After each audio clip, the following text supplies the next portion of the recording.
नमस्कार, मैं राशि। आप देख रहे हैं सी न्यूज़ भारत। वक्त हो चुका है न्यूज़ बुलेटिन का। इस न्यूज़ बुलेटिन में बात करेंगे भोपाल की, जहां रामनिवास रावत बने कैबिनेट मंत्री, और बात होगी गिरिडीह की, जहां स्कूल प्रबंधक समिति के चुनाव में ग्रामीणों ने लगाया मनमानी के आरोप। आगे चर्चा करेंगे गुजरात की, जहाँ जगन्नाथ रथ यात्रा में बड़ी संख्या में शामिल हुए लोग। इन तमाम खबरों पर कर लेते हैं विस्तार से चर्चा। भोपाल में एमपी में मोहन यादव मंत्रिमंडल का दूसरा विस्तार। मुख्यमंत्री डॉक्टर मोहन यादव ने अपने कैबिनेट का विस्तार किया। रामनिवास रावत बने कैबिनेट मंत्री। अब कुल मंत्री 31, 3 पद खाली। करीब 2 महीने पहले कांग्रेस छोड़कर बीजेपी में शामिल हुए विधायक रामनिवास रावत ने राजभवन में मंत्री पद की शपथ ली। राज्यपाल मंगू भाई पटेल ने राजभवन में आज सुबह करीब 9 बजे उन्हें शपथ दिलाई। भारतीय जनता पार्टी के प्रदेश अध्यक्ष विष्णुदत्त शर्मा ने सोमवार को विधायक रामनिवास रावत के मध्य प्रदेश सरकार में मंत्री बनने के पश्चात प्रदेश कार्यालय पहुंचने पर पुष्पगुच्छ भेंट कर एवं मिष्ठान खिलाकर शुभकामनाएं दी। आगे जानते हैं इस विषय में प्रदेश अध्यक्ष वी.डी. शर्मा का क्या कुछ कहना था। मध्य प्रदेश के हमारे वरिष्ठ नेता आदरणीय रामनिवास रावत जी, जिन्होंने लोकसभा चुनाव के समय में भारतीय जनता पार्टी में माननीय प्रधानमंत्री नरेंद्र मोदी जी के नेतृत्व में उन्होंने विश्वास जताया था और भारतीय जनता पार्टी के एक अभिन्न अंग बन करके उन्होंने लोकसभा चुनाव में अथक मेहनत और परिश्रम किया। मध्य प्रदेश के अंदर हम 29 की 29 सीट की जीत का इतिहास भारतीय जनता पार्टी ने बनाया है और आज आदरणीय रामनिवास रावत जी को माननीय मुख्यमंत्री डॉक्टर मोहन यादव जी ने अपने मंत्रिमंडल का आज कैबिनेट के मंत्री के रूप में उन्हें शपथ दिलाई है महामहिम राज्यपाल जी ने। इसलिए मैं उन्हें बधाई देता हूँ, बहुत बहुत शुभकामनाएं देता हूँ और माननीय मुख्यमंत्री जी का हृदय से आभार कि जमीन से जुड़े हुए और उस क्षेत्र की जनता में लोकप्रिय नेता के नाते से आदरणीय रामनिवास रावत जी को जो आज अवसर मिला है, मंत्रिमंडल में स्थान दिया है, इसलिए मुख्यमंत्री का बहुत बहुत आभार, बहुत बहुत धन्यवाद। भोपाल से सी न्यूज़ संवाददाता राकेश दिवानिया की रिपोर्ट। खबर गिरिडीह से, जहां संघ के अध्यक्ष देवेंद्र कुमार सिंह ने कहा कि सभी लोगों के बीच समन्वय बनाकर इस आयोजन को सफल बनाना है। दो देशों के बीच इस खेल को लेकर यहां के लोगों में भारी उत्साह है। वहीं आगामी अगस्त के महीने में होगा गिरिडीह में अंतर्राष्ट्रीय जूडो कराटे चैंपियनशिप प्रतियोगिता। आपको बता दें कि शासक की जानकारी संगठन के संरक्षक चुन्नूकांत एवं महासचिव उज्जवल कुमार सिंह ने संयुक्त रूप से दी। बैठक में नेपाल से आए ग्रैंड मास्टर अभिषेक सिंह भी मौजूद थे। इन लोगों की उपस्थिति में चैंपियनशिप की तैयारी की चर्चा की गई और तय किया गया कि यहां इसके आयोजन की व्यापक तैयारी की जाएगी। इस चैंपियनशिप में देश भर के 15 राज्यों के खिलाड़ियों के साथ नेपाल से करीब 50 खिलाड़ी इस चैंपियनशिप प्रतियोगिता में भाग लेंगे। अंतर्राष्ट्रीय स्तर की चैंपियनशिप की तैयारी को लेकर विभिन्न पहलुओं पर चर्चा की गई और सभी को इसके सफल आयोजन का दायित्व दिया गया, जिसकी तैयारी में लोग जुट गए। इस अवसर पर संघ के संरक्षक चुन्नूकांत ने कहा कि कराटे स्वयं सुरक्षा का एक सशक्त माध्यम ही नहीं, बल्कि इसमें रोजगार के भी बड़े व्यापक अवसर हैं। सबसे बड़ी विशेषता यह है कि इस मामले में खिलाड़ियों के बीच कोर रूप से अनुशासन और कठिन परिश्रम की शिक्षा और प्रशिक्षण दिया जाता है। इस मौके पर अभिषेक सिंह ने कहा कि राजनीतिक कारणों से भारत और नेपाल के बीच रिश्ते में थोड़ी दरार आई, लेकिन इस खेल के माध्यम से दोनों देशों के बीच रिश्ते को मजबूत करने का प्रयास किया जाएगा। इस मौके पर महासचिव उज्जवल सिंह ने कहा कि टूर्नामेंट का भव्य आयोजन किया जाएगा, इसके लिए तैयारी चल रही है। उन्होंने कहा कि खिलाड़ियों को मनोबल ऊंचा रखने के लिए कई विशिष्ट अतिथि टूर्नामेंट में मौजूद होंगे। प्रतियोगिता की शुरुआती बैठक में विशिष्ट अतिथि के रूप में लोजपा प्रदेश अध्यक्ष राजकुमार राज उपस्थित रहे। उन्होंने गिरिडीह के सभी जूडो कराटे खिलाड़ियों को बताया कि होने वाले इंडो नेपाल कराटे प्रतियोगिता में गिरिडीह से अधिक कराटे खिलाड़ी भाग लें और गिरिडीह का नाम अंतर्राष्ट्रीय स्तर पर स्थापित करें। जापान कराटे डो कोशिकाई शिकुरी संघ नेपाल कराटे ग्रैंड मास्टर हूँ। मेरा नाम अभिषेक सिंह और मैं आज भारत के इस झारखंड में आने का जो मुझे एक अवसर सौभाग्य प्रदान किया उज्जवल सिंह जी ने, मैं उनका दिल से शुक्रिया अदा करना चाहता हूँ। अभी अगस्त में जो Indo Nepal international karate championship होने जा रहा है, ये बहुत अच्छी बात है इंडिया और नेपाल के लिए। मैं चाहता हूँ राजनीतिक कारणों से नेपाल और इंडिया का मनमुटाव भी चल रहा है। हम चाहते हैं इस कराटे के माध्यम से दो देश का एक संबंध अच्छा बन जाए, दो देशों का संबंध में सुधार आ जाए, दो देशों का संबंध एक अग्रणीय स्तर से आगे चले जाए। इसी किस्म से इस कराटे चैम्पियनशिप के लिए जो मुझे यहाँ पे मैच फिक्स करने के लिए उज्जवल सिंह जी ने मुझे यहाँ बुलाया है, मैं इसमें बहुत आभारी हूँ।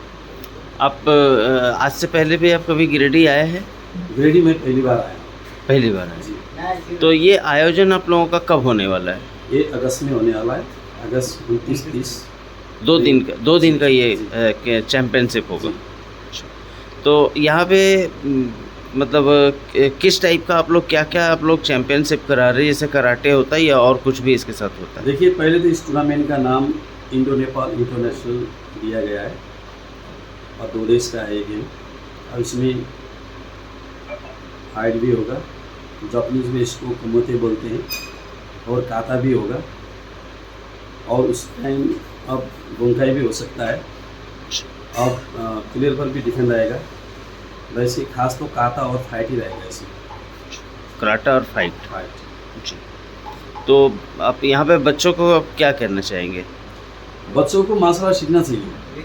मैं चाहता हूँ, इंडिया एक बड़ा विशाल देश है, इस देश में मार्शल आर्ट की आवश्यकताएँ बहुत हैं, क्योंकि मार्शल आर्ट सीख के इंसान सेल्फ डिफेंस तो होता है, लेकिन शारीरिक मानसिक रूप से भी तंदुरुस्त और अनुशासित भी होता है। मार्शल आर्ट एक ऐसा क्षेत्र है जो रोजगार का भी एक रास्ता बन सकता है। अगर मार्शल आर्ट को सही तरीके से इसको सीखा जाए, सही तरीके से इसको लिया जाए, तो एक कल का दिन एक आय स्रोत का एक रास्ता भी बन सकता है। जी, बहुत बहुत धन्यवाद। Thank you sir. देखिए, अगले अगस्त महीने के 29-30 अगस्त को गिरिडीह में Indo Nepal international karate championship का आयोजन गिरिडीह में होता है, और इसी को लेकर के यहाँ अभिषेक जी मौजूद हैं, जो नेपाल के ब्रांड मास्टर हैं, और उनके देख रेख में नेपाल में कराटे बहुत ही तरक्की किया है। हम यहाँ इस बैठक में उनका स्वागत भी कर रहे हैं, और हमारे साथ भाई उज्जवल जी हैं, जो महासचिव हैं हमारे एसोसिएशन के, और कई इस तरह के सफल आयोजन इन्होंने इनके नेतृत्व में, इनके देख रेख में हुआ है। इसके पहले भी इंडो नेपाल का टूर्नामेंट गिरिडीह में हुआ था और बहुत ही सफल आयोजन हुआ। इस बार भी इनकी बड़ी व्यापक तैयारी है, और कराटे एक ऐसा माध्यम है जिसमें आत्मरक्षा तो लोग करते ही हैं, आत्मरक्षा का ये एक सशक्त माध्यम है, साथ ही साथ इसमें रोजगार के भी बड़े अवसर हैं। दूसरा जो इसका सबसे इम्पोर्टेंट पहलू है वो ये है कि ये खेल तो ऐसे हर खेल में अनुशासन होता है, लेकिन कठिन परिश्रम और अनुशासन अगर किसी खेल में सर्वाधिक देखा जाता है वो कराटे है, और ये बहुत ही पुरानी स्पोर्ट्स का एक ये है जिसमें लोग खेलते हैं, और आत्मरक्षा के कई सारे गुण इसमें सिखाए जाते हैं, बताए जाते हैं। इसमें पलक झपकते आदमी सामने अगर कोई शत्रु है तो उसको परास्त कर सकता है। और अभी इस मामले में ये टूर्नामेंट भारत में, विशेष करके गिरिडीह में बहुत साबिक है कि इस खेल के आयोजन से भारत नेपाल के बीच जो रिश्ते हैं वो और प्रगाढ़ होंगे। अंतर्राष्ट्रीय स्तर पर भारत नेपाल का रिश्ता जो है इससे मजबूत होगा एक दूसरे देशों के बीच में। हम अभिषेक जी का गिरिडीह में स्वागत करते हैं, और उज्जवल जी को बहुत सारी शुभकामनाएं देना चाहते हैं। इसके आयोजन में इनका कार्यक्रम बहुत ही सफल हो, टूर्नामेंट, ऐसा हम अपनी तरफ से इनको शुभकामना दे रहे हैं, और मेरी पूरी कोशिश होगी कि ये आयोजन हो, सफल हो और शानदार हो। गिरिडीह से सी न्यूज़ संवाददाता अमित कुमार की रिपोर्ट। खबर गिरिडीह से, जहां गांवा प्रखंड के सेरुआ पंचायत अंतर्गत उत्क्रमित प्राथमिक विद्यालय मुसहरी टोला में ग्रामीणों ने आरोप लगाया है कि स्कूल प्रबंधन समिति के चुनाव में मनमानी की गई है। ग्रामीणों ने बताया कि यहां किसी को भी बताए बिना गुप्त तरीके से पुरानी समिति को फिर से बहाल कर दिया गया। राजेश कुमार दास ने बताया कि चुनाव की जानकारी किसी को नहीं दी गई, पुराने अध्यक्ष की शय पर यह सारा खेल कर दिया गया। इसलिए इस चुनाव को रद्द कर फिर से चुनाव किया जाए। वार्ड प्रतिनिधि प्रदीप रविदास ने कहा कि इस तरह चुनाव कराना उचित नहीं है। ग्रामीणों की उपस्थिति में दोबारा चुनाव किया जाना चाहिए ताकि स्कूल प्रबंधन समिति का गठन सर्वसम्मति से हो। कई ग्रामीण महिलाओं ने बताया कि इस तरह चुपचाप समिति का गठन करना स्कूल में शिक्षक, पर्यवेक्षक और पुराने अध्यक्ष की मनमानी को दर्शाता है, जो कि उचित नहीं है। चुनाव दोबारा होने चाहिए। वहीं सचिव मनोज दास ने कहा कि ग्रामीणों की इच्छा है कि दोबारा चुनाव किया जा सकता है। मौके पर वार्ड प्रतिनिधि प्रदीप रविदास, राजेश दास, उमेश दास, फुलवा देवी सहित बहुत सारे ग्रामीण मौजूद थे। सेरवा पंचायत मुसहरी टोला में जो हुआ पंचायत चुनाव का, वो नहीं हुआ है। हम लोग को जानकारी भी नहीं था, उसको रिजेक्ट मार दिया और फिर से हमको चुनाव चाहिए। आप लोग को जानकारी के बिना चुनाव किया गया? नहीं, हम लोग नहीं जानते थे। आप लोग क्या चाहते हैं? हम लोग चाहते हैं फिर से चुनाव होवे। शेरगांव स्कूल मुसहरी टोला का जो चुनाव हुआ था, हम लोग पता नहीं को सचिव है, कोई आदेश है, हम लोग मालूम नहीं है। मनमानी किया है, हम लोग को मालूम नहीं पता गया है, मनमानी किया है लोग। हम लोग कहते हैं इसको फिर हटा के दूसरा फिर चुनाव किया जाए। अध्यक्ष का चुनाव हुआ, हम लोग को किसी को पता नहीं है और हम लोग को दोबारा चुनाव होना चाहिए। स्कूल का कौन सा स्कूल है? मुसहरी टोला। यही है सर, देखिए अध्यक्ष चुनाव हुआ, हम लोग को जानकारी नहीं है पब्लिक का, यहाँ का यही दिक्कत है। फिर से चुनाव होना चाहिए। कौन सा स्कूल है? मुसहरी टोला। कब हुआ था चुनाव? 1 तारीख को। 1 तारीख का। आप लोग क्या चाहते हैं? चुनाव होना चाहिए फिर से। हाँ, चुनाव हुआ था मेरा 1 तारीख 7वां महीना 2024 को, और पर्यवेक्षक मेरा बन के आया था शशि भूषण राम। तो जिस समय चुनाव हुआ था, चुनाव के दिन में था, सभी बच्चे को हम भेज दिए घर कि अपना अपना गार्जियन को बुला के लाओ, आज चुनाव है, मीटिंग है। बच्चे सब अपना अपना घर गए और गार्जियन को बोले या नहीं बोले वो तो हमको नहीं जानते हैं, वो बच्चा ही जवाब देगा।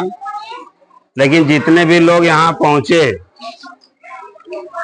तो यहाँ शशि राम भूषण ने बोले कि जैसे आज चुनाव है तो यहाँ जितना सब, यहाँ जेंट्स तो कोई पहुंचा भी नहीं, खाली लेडीज पहुंचे थे। तो बोले कि आज जो है सो मीटिंग क्या किया, रद्द कर दिया जाए कि चुनाव हो जाएगा, तुम लोग कर लेगा। तो सभी जैसे जितना भी आए थे महिला लोग बोले कि नहीं, बोल हो जाएगा, हम लोग चुनाव कर देंगे। कितने लोग आए? करीब करीब 17-18 महिला थी यहाँ। हाँ, खाली महिला थी और एगो खाली जो नया जो पुराना अध्यक्ष था वही एक तो जेंट्स में था, बाकी कोई जेंट्स नहीं आया। उन लोग मैंने चुनाव कर दिया तो इन लोग फिर पता चाहिए बोला कि बोलना है, बोला हम लोग को संतुष्ट नहीं हुआ। करिए नहीं हुआ तो एक काम कीजिए, आप लोग रद्द करा दीजिए, फिर से चुनाव होगा, उससे हमको कोई आपत्ति नहीं है। अभी अध्यक्ष जिसे जो पुराना अध्यक्ष था उसी को फिर बनाया गया। हाँ, उसका नाम है संजय दास। गुपचुप बच्चे लोग से पूछिए कि सभी बच्चे को भेजे घर सबके भेजे कि मैंने अपना अपना माँ बाप को बुला के लाइए। पूछे सब बच्चे लोग को क्या भेजे थे तुम लोग को, पूछे। तो चुनाव फिर से होना चाहिए, क्या चाहते हैं? जैसे अगर ग्रामीण सब चाह रहा है कि हम फिर से नया चुनाव करेंगे तो करा सकते हैं, उसे हमको कोई आपत्ति नहीं है। सचिव हम ही है, मेरा नाम मनोज कुमार दास है। गावा से सी न्यूज संवाददाता सचिन सिंह की रिपोर्ट। अन्नपूर्णा चैरिटेबल ट्रस्ट का प्रबंधन भाबर SS आरोग्य धाम द्वारा किया जाता है। आरोग्य धाम भाबर द्वारा कई प्रसिद्ध और गुमनाम सहयोगियों की मदद से दिन पर दिन उत्कृष्ट स्वास्थ्य सेवाएं प्रदान करने के लिए काम कर रहा है। साधु संत महंत एवं वरिष्ठजनों से भरपूर प्रोत्साहन प्राप्त करते हुए दिनांक 7 जुलाई 2024 रविवार को आषाढ़ी बीज के दिन प्रातः नाथ जगन्नाथ भगवान की रथ यात्रा के शुभ दिन परम पूज्य जयराम दास बापू महंत श्री कटाव धाम, परम पूज्य श्याम स्वरूप बाबू महंत श्री अंबाजी मंदिर गहराई और गंगेश्वर महादेव उजानवाड़ा वाला बापू सहित Bhabhar mamlatdar DYSP doctor Anil Kumar Sisra, doctor LM Patel Mangalam अस्पताल भाबरवाला में स्थायी आभार पर सुबह 9 बजे दोपहर 12 बजे तक नेत्र निदान सहित उपचार विभाग का उद्घाटन किया गया। एसएस आरोग्य धाम भाबर द्वारा 30 रुपए के टोकन शुल्क पर सेवाएं प्रदान की जा रही हैं। डॉक्टर एमडी के साथ सभी आवश्यक दवाएं प्रदान कर रहे हैं। वहीं फिजिशियन डॉक्टर की सेवा, प्रयोगशाला सेवा, एक्सरे सेवा, ईसीजी सेवा, प्रत्येक रविवार ऑपरेशन सेवा, दंत चिकित्सक सेवा, त्वचा और अन्य सेवाएं डॉक्टर द्वारा प्रदान की जाती हैं। जय सियाराम। अन्नपूर्णा धाम भाभर जेम कीधुं तेम 7 વર્ષ પૂરા થઈ ગયા છે।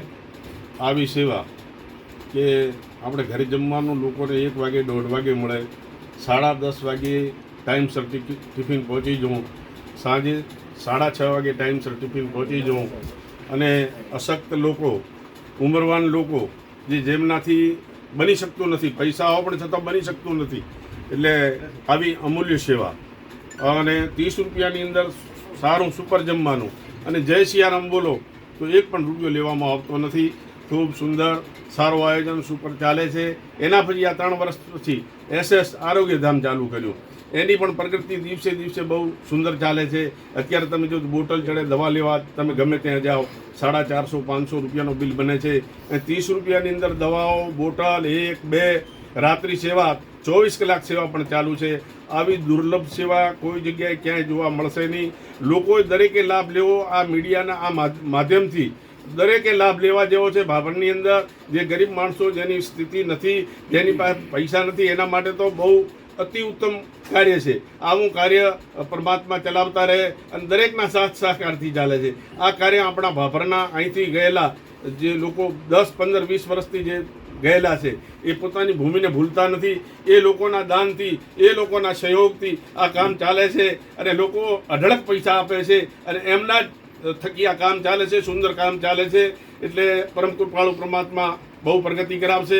આંખોનો પણ અભાવ હતો લોકોને તપાસ કરવા માટે, અત્યારે લોકો જાય, સંસ્થા આગળ હતી ભાભરની અંદર પણ એની જગ્યાએ હવે અત્યારે કંઈ પેલો સંસ્થાની અંદર રહ્યો નથી। હમણાં જ એક ભાઈ ગયા હતા તે લોકલની અંદર આપી દીધેલ છે હોસ્પિટલ, રાતના ગયા, નોર્મલ બેનને ડિલિવરી થઈ। મને સવારમાં કીધું કે મારે 8,000 રૂપિયાનો બિલ બનાવ્યો। કીધું 8,000 રૂપિયાનો નોર્મલ ડિલિવરીની અંદર કે ભાઈ આ લોકલ થઈ ગયો છે। વચ્ચે ભાઈ એક ઓપરેશન આંખની અંદર કરાવવા ગયો તો મણીના 7,000 રૂપિયા થશે। એટલે હવે આ બધું પહેલું છે, એની જગ્યાએ સુંદર સારી સુપર સગવડ થઈ ગઈ છે। લોકો પૈસા આપે છે, પ્રેમથી આપે છે અને લોકો એના સેવાનો લાભ લે અને લોકો બધા સુખી નથી હોતા, દરેક ગરીબ પણ નથી હોતા। એટલે આ લોકોએ ખૂબ લાભ લેવો જોઈએ। દરેક આ મીડિયાના માધ્યમથી મિત્રો દરેક પહોંચાડજો અને ખૂબ લાભ લેજો અને અસ્તુ ભારત। આજે અષાઢી બીજ એટલે ભગવાન જગન્નાથ ભગવાન એમનો રથચર્યાના દિવસે અમે એક ઘણી બધી સેવાઓ અન્નપૂર્ણા ચેરિટેબલ ટ્રસ્ટ સંચાલિત એસએસ આરોગ્ય ધામમાં ઘણી બધી સેવાઓ કરી રહ્યા છીએ, જેનો અનેક લોકોને લાભ લઈ રહેલ છે। છેલ્લા 7 વર્ષથી અમારી આ સંસ્થા કાર્યરત છે, જેની અંદર ભાભરનગરની અંદર કોઈ પણ વ્યક્તિ ભૂખ્યું ના રહે તેના માટેની ભોજન વ્યવસ્થા હતી। અભ્યાગત લોકો માટે ઘરોઘર ભોજન પ્રસાદ બંને ટાઈમ આપવાની વ્યવસ્થા હતી। સંસ્થામાં આવે એમના માટે ભોજન પ્રસાદની વ્યવસ્થા છે। ભાભર, દિયોદર, વાવ, રાધનપુર અને સોયગામ રોજ સવારે 8, 8:30 વાગે અહીંથી ખીચડી કઢીના રથ પ્રયાણ થાય છે। તેમાં જરૂરિયાત જણાતા આ એસએસ આરોગ્ય ધામ અમે છેલ્લા આ 3જું વર્ષ ચાલે રહ્યું ઓપનિંગ કર્યું, જેમાં મેડિકલ ટોટલ મેડિસિન સાથે 30 રૂપિયાના ટોકન ચાર્જથી અમારા ડૉક્ટર અહીં સેવા કરે છે, એમનાથી જે થતી હોય। સિનિયર સિટીઝન માટે ફ્રી દવા અને ડૉક્ટરની હોમ વિઝિટ અમે આપી રહેલ છીએ। લેબોરેટરી 30 રૂપિયાના ચાર્જથી કરી રહેલ છીએ। એક્સરે ચાર્જ અમે 30 રૂપિયાથી કરી રહેલ છીએ। ઓક્સિજન મશીન કોઈને જોતું હોય તો એ પણ અમે 30 રૂપિયાના ભાઈ ફ્રી સેવા આપીએ છીએ। કોઈ પણ જાતના વોકર, સ્ટીક આવી કોઈ વસ્તુની જરૂરિયાત હોય તો અમે ફ્રી આપીએ છીએ। કોઈ પણ પ્રકારના ભાડા વગર ઘરે વાપરવા માટે આપીએ છીએ। મસા ભગંદરના ઓપરેશન અમે 30 રૂપિયામાં ફક્ત કરીએ છીએ, જેની અંદર કોઈ પણ જાતનો બીજો ચાર્જ લેવામાં આવતો નથી। તેમાં મેડિસિન આવી ગયું, ડૉક્ટરનો ચાર્જ આવી ગયો।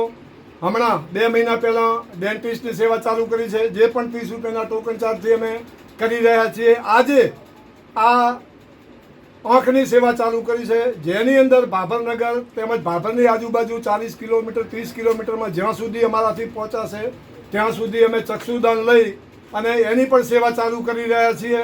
આપ સર્વે સહયોગીઓનો, અમારા ઉપર વડીલોનો, સંતો મહંતોનો ખૂબ બધા આશીર્વાદ છે, એટલે અમે આ સેવા કરી રહ્યા છીએ અને પૂજ્ય જલારામ બાપા અને અન્નપૂર્ણામાનો અમારા ઉપર પૂરેપૂરો આશીર્વાદ છે અને આપ સર્વેના આશીર્વાદ છે થી આ સહયોગ અમારા સેવા અમારી સહયોગથી ચાલી રહેલ છે.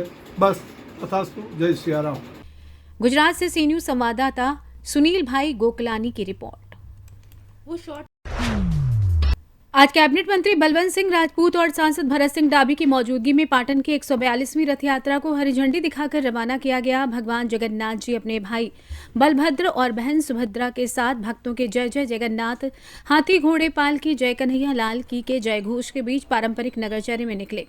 राकड़िया गेट घिमटा नाका स्थित जगन्नाथ मंदिर से शुरू हुई रथ यात्रा को लेकर शहर के श्रद्धालुओं में अनोखा उत्साह देखने को मिला। इस दौरान बड़ी संख्या में श्रद्धालु जुटे और भगवान जगन्नाथ के दर्शन का लाभ लिया। शहर की परिक्रमा करने वाली रथ यात्रा में कानून व्यवस्था बनाए रखने के लिए पर्याप्त पुलिस बल तैनात किया गया था। गुजरात भाबर से सी न्यूज संवाददाता सुनील भाई के साथ योगेश अखानी की रिपोर्ट। फिलहाल के लिए इस न्यूज बुलेटिन में बस इतना ही। देश और दुनिया की बड़ी खबरों के लिए देखते रहिए सी न्यूज भारत।